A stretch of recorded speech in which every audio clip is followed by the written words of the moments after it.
Le nom Transalp revient au Brésil avec un nouveau concept, un moteur inédit et beaucoup de technologies embarquées. Je suis ici à l'Autódromo Capuava, invité par Honda pour tester sa toute nouvelle sortie. Et dans cette vidéo, vous allez découvrir les caractéristiques techniques, les couleurs, le prix et la date d'arrivée, ainsi que mes premières impressions en pilotant la nouvelle Transalp.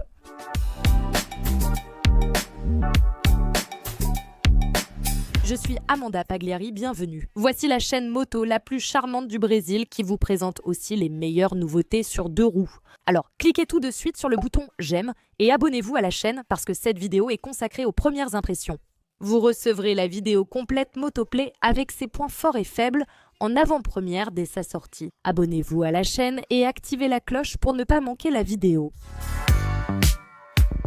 La 4e génération de la Transalp arrive au Brésil. Elle avait déjà été lancée en Europe, mais ce n'est que maintenant, à la toute fin de 2025, qu'elle arrive sur notre marché. Et c'est bien une Big Trail, oui, mais c'est une XL, c'est-à-dire une moto tout-terrain, puisqu'elle est équipée de roues à rayon de 21 pouces, mais elle est faite pour que vous puissiez faire de longs voyages, vous déplacer, voyager beaucoup, mais avec beaucoup de confort. Le design est similaire à celui de la première génération de la Transalp. On a des carénages robustes, une moto imposante, mais sans être ce mastodonte qu'était l'ancienne Transalp. À mon avis, elle est très belle, donc vous avez une moto compacte. La selle est d'un seul tenant, un modèle unique conçu pour le confort du pilote et du passager. Poignée en aluminium intégré, repose-pied, pilote à petits crampons amovibles en caoutchouc et repose-pied passager rétractable en aluminium. Tout l'éclairage est full LED, y compris le phare qui est le même que celui de la Hornet 750, mais bien sûr avec un cache différent. D'ailleurs, je la trouve très belle à mon avis, ici, le design, l'ensemble optique à l'avant. Les clignotants LED sont allumés en permanence.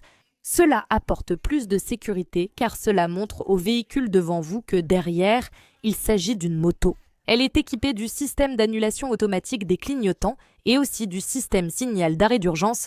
Lorsque vous effectuez un freinage brusque d'urgence à une certaine vitesse, les feux de détresse arrière s'activent automatiquement pour avertir le véhicule derrière vous qu'il y a eu quelque chose qui nécessite de l'attention et ainsi, cela apporte plus de sécurité lors de la conduite. En ce qui concerne la hauteur, la selle est à 85,5 cm du sol. Je vais monter dessus pour que vous puissiez voir. Regardez. J'ai 1,77 m et je peux poser les deux pieds au sol sans difficulté. Juste par curiosité, sa hauteur est la plus basse que vous pouvez avoir sur l'Africa Twin, n'est-ce pas? Avec la selle basse et tout le reste. En somme, c'est une grosse cylindrée plus accessible, avec aussi une roue avant de 21 pouces et une arrière de 18 comme l'Africa Twin. Vous avez ici une moto plus basse, donc à mon avis, elle est beaucoup plus accessible pour les personnes de petite taille. Et la position de conduite ici est très confortable. La première impression que j'ai eue de la selle, c'est le confort pour les longs trajets à voir. Bientôt une vidéo d'évaluation complète. Voici la position de conduite, mes bras sont très à l'aise. La bulle n'est pas réglable, elle est fixe. Il faut voir sur la route comment sera la question du vent, si ça va projeter beaucoup de vent dans votre direction, sur votre casque, d'accord? Cependant, elle n'est pas réglable, je vous le dis tout de suite. De manière générale, ici la position est très confortable, l'avant de cette moto est fixe, vous tournez ici le guidon, cependant vous avez un angle de braquage très important. Juste pour information, il braque plus que l'Africa Twin. Vous avez une moto au châssis compact et léger. C'est le même châssis que celui de la Hornet, mais avec le sous-cadre à l'arrière, beaucoup plus renforcé. Sur cette moto, vous transportez un passager et des bagages, donc il faut un renfort supplémentaire. Mais c'est juste pour que vous sachiez, c'est un châssis encore plus léger que celui de la NX 500, Nestomorspa, qui est une moto, disons, plus petite que la Transalp. Voici une moto très compacte, ce qui aide beaucoup en tout terrain. Et elle a un poids de 193 kg, c'est le poids à sec, sans compter les liquides et le réservoir de carburant, qui a une capacité de 16,6 litres d'essence.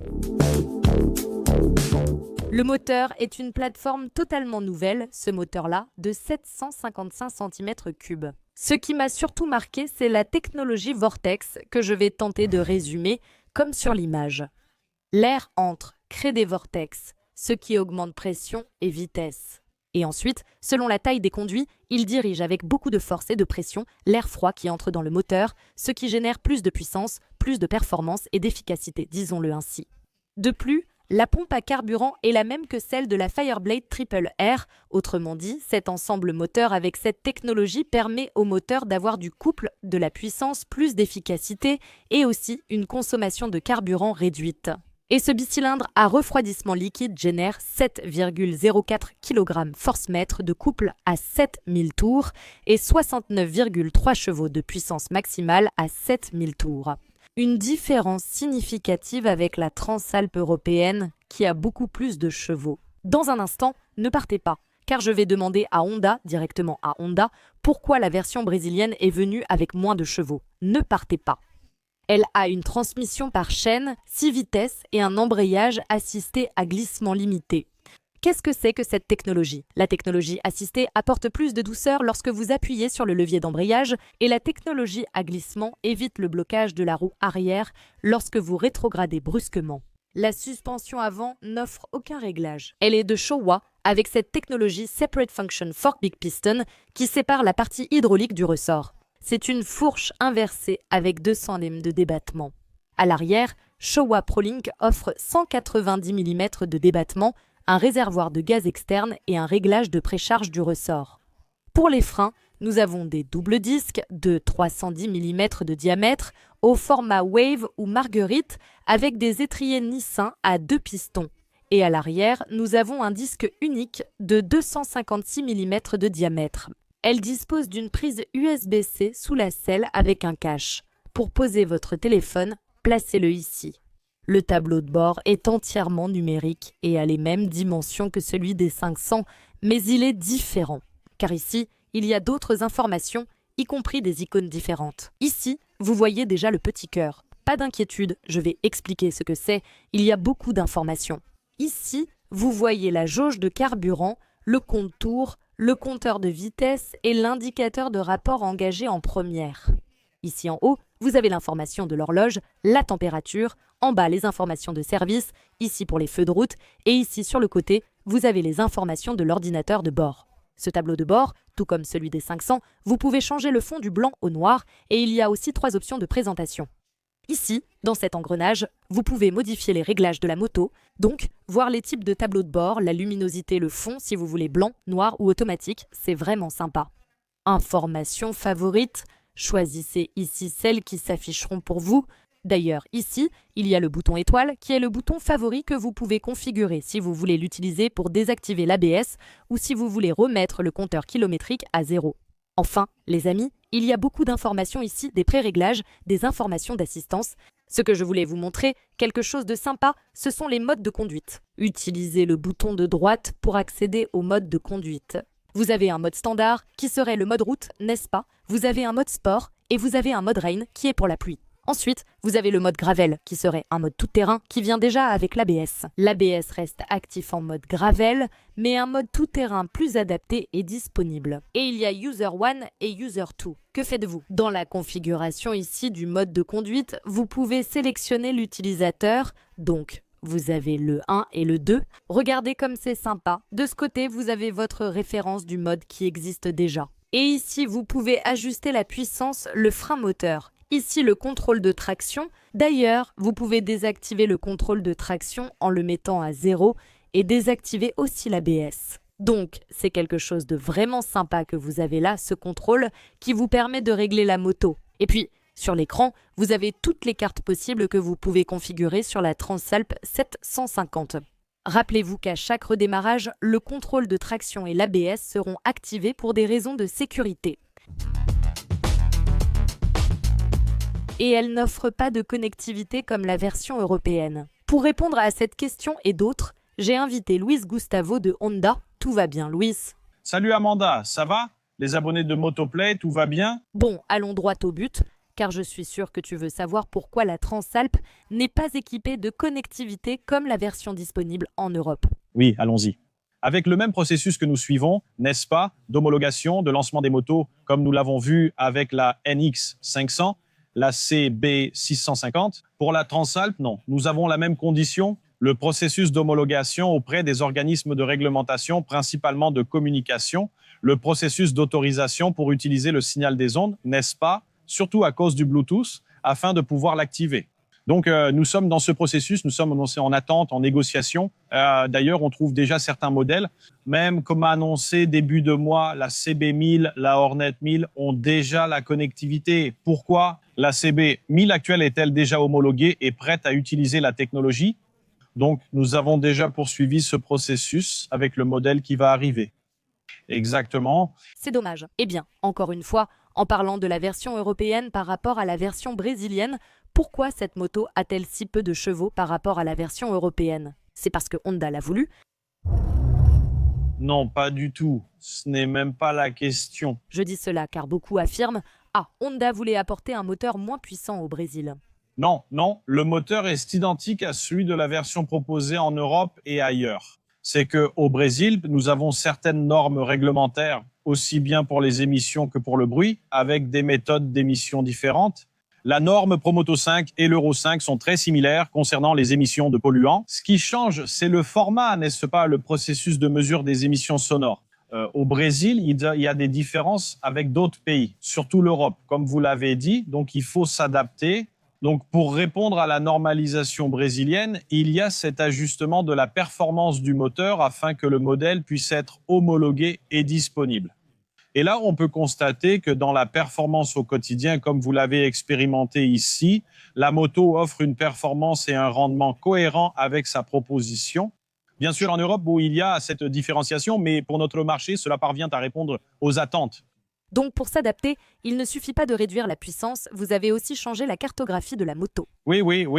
Pour la Transalp, nous avons 4 cartographies, n'est-ce pas, totalement prédéfinies en usine, plus 2 configurables.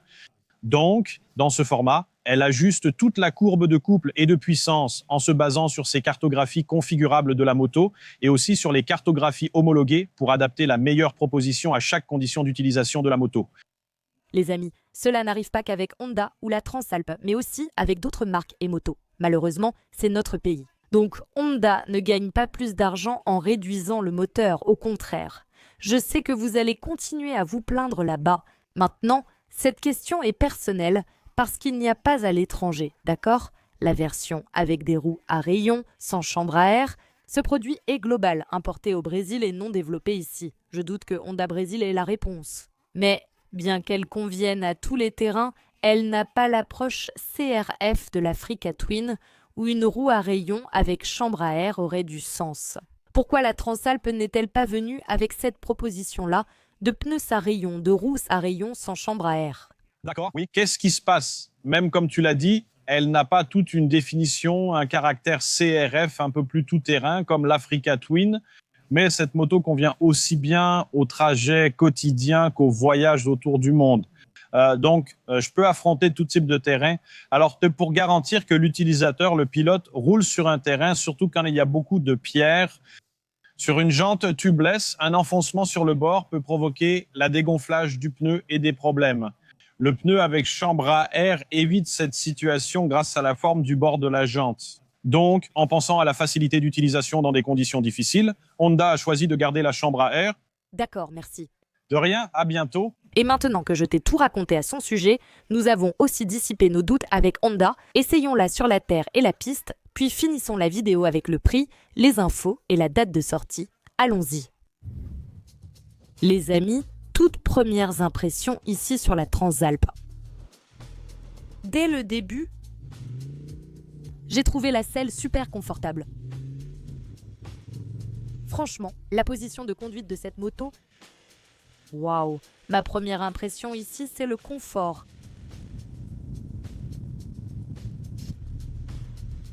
Waouh, quelle agilité!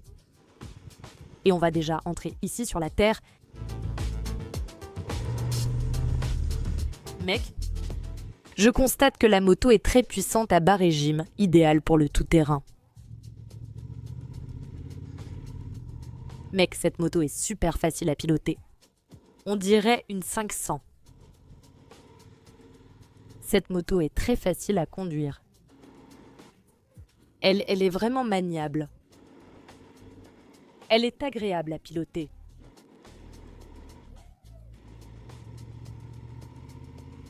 Le soutien au réservoir au niveau des jambes est très agréable. Bien sûr, les amis, ceci est un test de premières impressions lors d'un événement de lancement sur une piste contrôlée.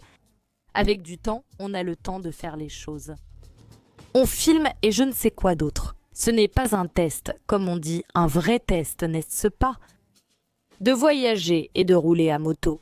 Mais ces premières impressions ici me plaisent déjà beaucoup.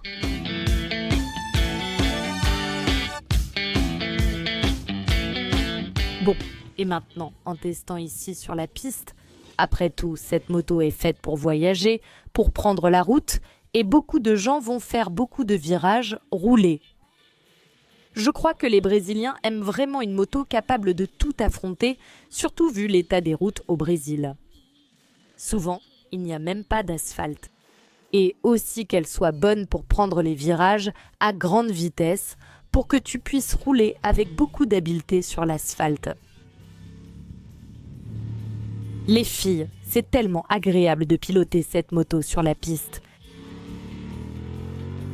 Waouh, c'est vraiment agréable à piloter, à prendre les virages.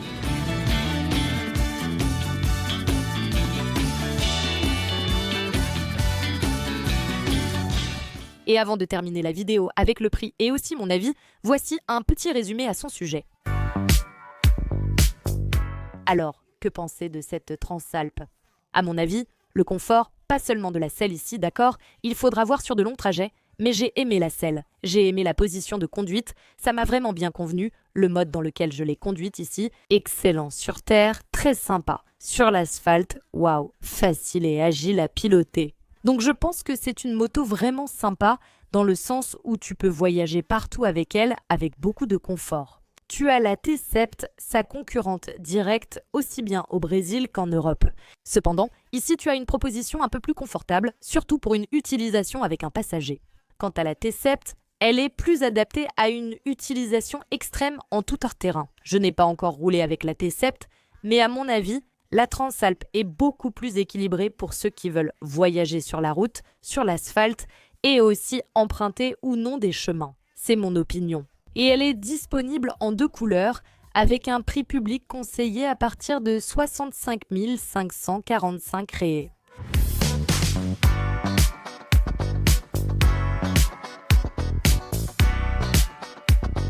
Voilà, c'est tout. Si vous avez aimé, likez et partagez avec vos amis sur WhatsApp, Facebook. Ceux qui ont eu l'ancienne Transalp aussi, n'est-ce pas? Partagez déjà avec les nostalgiques, je suis sûre qu'ils vont adorer. Ce fut une vidéo de premières impressions, fiches techniques et quelques questions posées à Honda. Il y aura une évaluation complète avec les points positifs et négatifs. Abonnez-vous à la chaîne pour recevoir la vidéo dès sa sortie avec ces quelques points positifs. Je garde ça pour la vidéo d'évaluation complète, d'accord? En haut, j'ai mis la vidéo de la nouvelle Hornet 750 enregistrée ici le même jour et en bas, une vidéo très sympa pour toi. Abonne-toi à la chaîne si tu n'es pas encore abonné et deviens membre, des tarifs très bas pour profiter d'avantages comme des tirages au sort et des contenus exclusifs. À la prochaine, bisous moto.